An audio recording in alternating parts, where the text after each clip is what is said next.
On January 6, 2025, two archaeologists walked into a conference room in Cusco, Peru, and announced something that should have made international headlines. After decades of research and months of scanning the ground beneath one of the most visited cities in South America, they had confirmed the existence of a massive underground tunnel system stretching 1,750 meters from the ancient fortress of Sacsayhuamán to the Temple of the Sun. The tunnels were not a surprise to the people of Cusco. Spanish chroniclers had been writing about them since the 1590s. Inca Garcilaso de la Vega described them in 1609. Explorers vanished inside them in 1624. Authorities sealed the entrances in the 1800s. The military reportedly dynamited the main opening in 1927. For 400 years, the official position was simple. The tunnels were legend, folklore, stories that grew taller with each generation. Then Swiss ground-penetrating radar proved every single one of those chroniclers was telling the truth, and almost nobody in the English-speaking world heard about it. We're going to change that right now. The story of what lies beneath Cusco begins not underground, but with the words of a man who grew up walking directly above the tunnels. Inca Garcilaso de la Vega was the son of a Spanish captain and an Inca princess. He spent his childhood in Cusco during the mid-1500s, and in 1609 he published his masterwork, Comentarios Reales de los Incas. In Book 7, Garcilaso described the underground passages beneath Sacsayhuamán in extraordinary detail. He wrote that the tunnels were built with so many streets and alleys, crossing from one part to another with twists and turns, and so many doors, all the same size, that shortly after entering the labyrinth, people lost their bearings entirely. Garcilaso admitted that as a boy, he entered one of the tunnel openings with friends, but never ventured beyond the reach of the sunlight streaming through the entrance.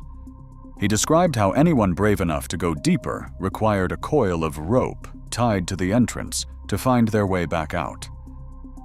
But Garcilaso wasn't the first chronicler to document the system. Around 1590, Fray Martin de Murua described a serpent-mouth entrance connected to sacred temples beneath the city. That specific detail, a carved serpent head at the tunnel opening, was confirmed by the archaeological team in January 2025, when they located exactly what Murua described at the Chinkana entrance near Sacsayhuamán. The most operationally detailed account came from an anonymous Jesuit chronicle written around 1594, and it became the primary document guiding the modern investigation. The Jesuit writer stated plainly that the cave system crossed the whole city, with its entrance at the fortress of Sacsayhuamán, descending from the high part of the hill through the parish of San Cristobal, and exiting at what is now the church and convent of Santo Domingo, built directly on top of the Inca Temple of the Sun, called Coricancha. The chronicle added something that caught the attention of modern archaeologists. It claimed that successive Inca dynasties spent decades draining subterranean aquifers that feed the Huatanay River, specifically to excavate the passageways. In wartime, Inca rulers in Sacsayhuamán could descend underground undetected and emerge at the heart of the city at Coricancha.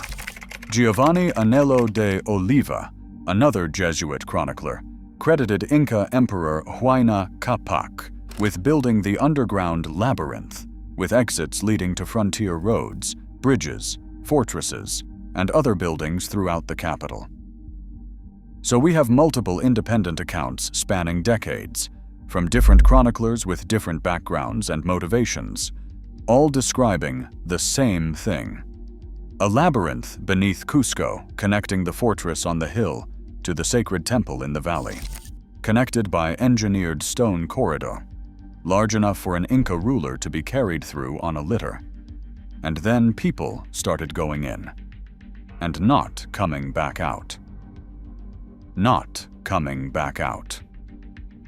The Quechua word Chinkana derives from the root verb chinque, which means to get lost or to hide. The tunnel system earned that name honestly. Chinkana. In 1624, 3 men, Francisco Rueda, Juan Hinojosa, and Antonio Orue, entered the Chinkana Grande, the main tunnel opening located approximately 450 meters north of the Sacsayhuamán esplanade. They walked into the darkness of the labyrinth and were never seen again. Their disappearance caused alarm throughout the colonial city of Cusco. The most dramatic story connected to the tunnels involves 2 university students who, inspired by earlier disappearances, decided to enter the Chinkana with rope tied around their waists as a lifeline. After days underground, the rope broke. According to multiple recorded versions of the account, desperate knocking was eventually heard during Mass behind the wooden retablos of the Church of Santo Domingo, the colonial church built directly on top of the Inca Temple of the Sun. Desperate, Santo Domingo. When the wall was opened, one student was found in agony with mangled hands, clutching a golden ear of corn, a mazorca de oro. He died shortly after.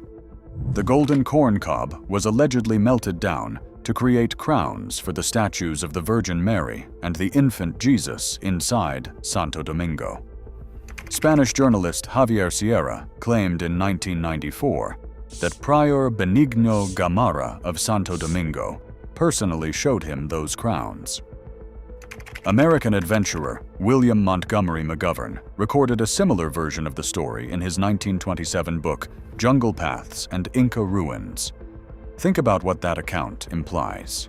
A student entered the tunnels at Sacsayhuamán and emerged inside the church built on Coricancha, roughly 1,750 meters away, traversing the full length of the underground system that radar would confirm nearly 4 centuries later.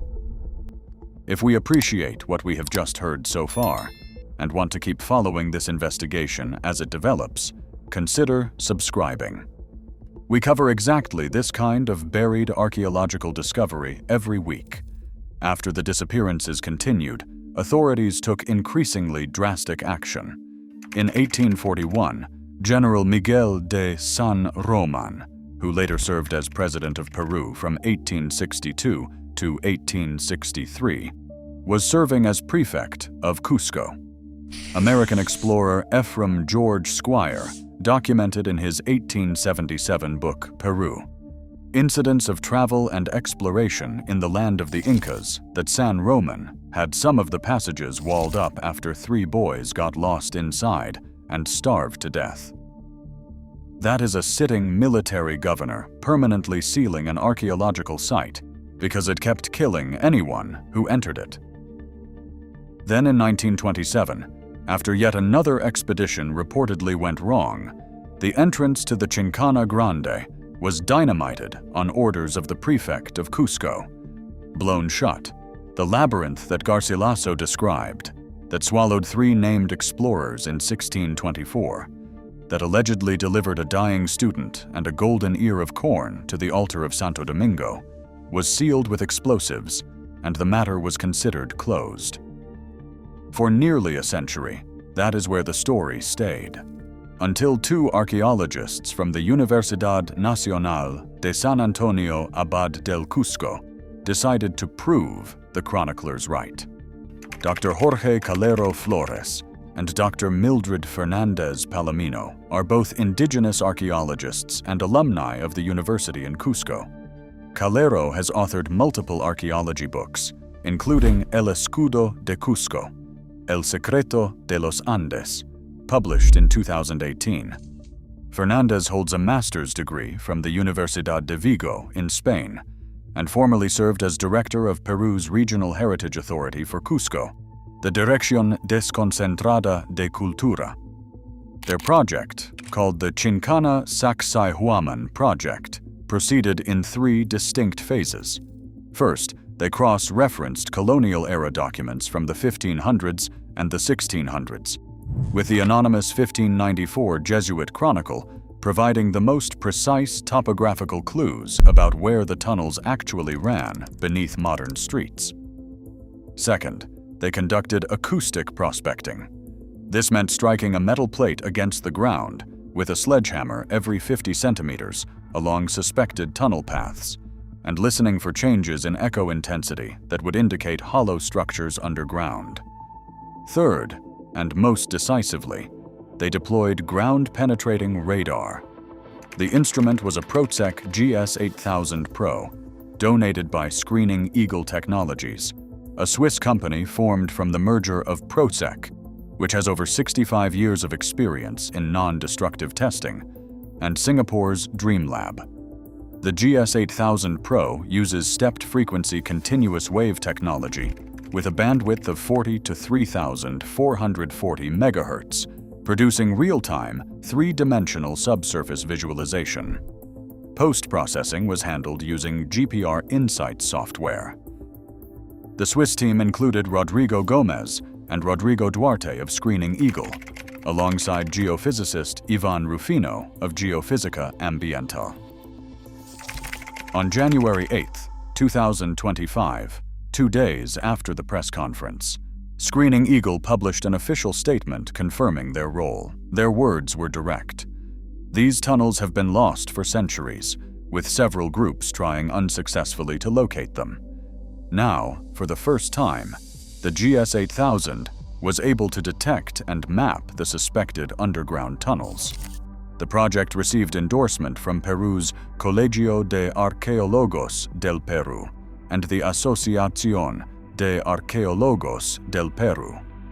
Funding came from the non-profit Asociación Sin Fines de Lucro Punchao and the Asociación Consejo de la Nación Inca, led by Nivardo Cayo Garcia, representing descendants of Inca nobility, along with international organizations from the United States and Spain. A motion was even presented in Peru's Congress by Congressman Guido Bellido Ugarte to formally acknowledge the discovery. So what exactly did the radar find beneath the streets of Cusco? The ground-penetrating radar survey confirmed a main tunnel stretching 1,750 meters from Sacsayhuamán to Coricancha. The tunnel sits at a depth of 1.4 to 2.5 meters beneath the surface. Its dimensions range from 1 to 2.6 meters wide and approximately 1.6 meters high. As Calero noted, that is large enough that an Inca ruler could have been carried through there on a litter, exactly as the Chronicles described. The tunnel route descends from the Rodadero sector of Sacsayhuamán along geological formations through an esplanade, drops toward the Chocachaca River, passes beneath the Inca Colcampata Palace, and straightens toward Santo Domingo. Multiple branches pass beneath Cusco's Plaza de Armas and extend toward the Archbishop's Palace. 3 branch tunnels were identified. One headed toward Calispuquio, an archaeological complex northwest of the main site. Another headed toward Muyucmarca, the sector within Sacsayhuamán, where a great circular tower once stood. The third ran behind the Church of San Cristobal, crossing the temple area. The radar detected anomalies and voids spanning approximately 60 centimeters to 2.5 meters deep, which likely represent collapsed or sealed tunnel segments. 9 primary excavation points were identified along the suspected route. Dr. Fernández estimated the full scope of the network. She said they estimate up to 8 kilometers of underground passages beneath Cusco. She called it a complex, interconnected system, exactly as Garcilaso de la Vega described, where you needed a rope to avoid getting lost. By October 2025, the team reported at least 12 interconnected passages within the system. But here is the detail that reframes everything we think we know about Cusco. The tunnels were not carved through natural rock. They were constructed as enormous trenches lined with stone walls, fitted ceilings, and carved stone beams. Then they were deliberately buried, with roads and agricultural terraces built on top of them. The Inca did not find natural caves and adapt them. They engineered an underground city and then concealed it beneath a surface city. The engineering above ground is equally staggering. If we understand the tunnels as the hidden circulatory system of Cusco, then the fortress of Sacsayhuamán, sitting directly above them, is the crown. The surface structures at Sacsayhuamán feature 3 massive terrace walls arranged in a zigzag sawtooth pattern, the longest stretching approximately 400 meters across the hillside. The largest individual stones weigh an estimated 128 to 200 tons and reach heights of 8.5 meters, roughly 28 feet. Some blocks are cut with 12 to 24 separate angles and fitted without mortar so precisely that Pedro Pizarro, who saw the fortress with his own eyes in the 1500s, wrote that the point of a pin could not be inserted in one of the joints. Cieza de Leon confirmed that a coin could not be put between 2 stones. 3 types of stone were used. Yucay limestone for foundations was transported 15 kilometers. Green Sacsayhuamán diorite porphyry, quarried from local outcrops, formed the outer walls, and black andesite from the Rumacolca quarry, roughly 35 kilometers away, was used for interior buildings. 3 types, each chosen for a purpose. Construction involved 20,000 workers, 4,000 quarried stones, 6,000 transported them using great cables of leather, and the rest prepared foundations. Construction spanned roughly 50 to 100 years under emperors Pachacuti, Topa Inca Yupanqui, and Huayna Capac. The construction timeline is impressive. Only about 40% of the original structure survives today. The Spanish systematically dismantled the upper portions for building materials after the conquest. One important correction deserves attention. Some rougher-fitting upper walls, sometimes cited by alternative theorists as evidence of inferior. Later builders are actually modern 20th century retaining walls added for erosion control. Photographs from the early 1900s of Sacsayhuamán show no such walls. The precision masonry is all Inca. Only about 40% remains, but the workmanship is unmistakable. The question of how old the site truly is remains genuinely open. While mainstream archaeology attributes the major construction to the Inca period in the 15th century, excavations have confirmed pre-Inca occupation by the Quilque culture, dating from 900 to 1200 CE, who built 6 semicircular terraces in green diorite. Evidence of even earlier presence from the Marcavale and Chanapata cultures has also been found. The age of the site is still debated. In 2024, a major 3-year excavation began, led jointly by the University of Warsaw and Peru's Ministry of Culture. Peruvian archaeologist Sabino Quispe and Alexei Vranich, trained at UC Berkeley, assembled a team of 39 researchers. They unearthed 19,000 teeth from humans, monkeys, and jaguars, an Inca mace fragment, and evidence of painted walls in white, red, blue, and yellow pigments. Vranich told reporters that you cannot date stone with radiocarbon, but the excavation will give many clues. What they need now are the carbon dates. Those radiocarbon results remain pending. Radiocarbon dating is the missing piece. If those dates push the timeline of major construction at Sacsayhuamán back before the Inca period, the implications for the tunnel system below would be significant. If the tunnels predate the Inca, the entire standard chronology of Andean civilization faces uncomfortable questions.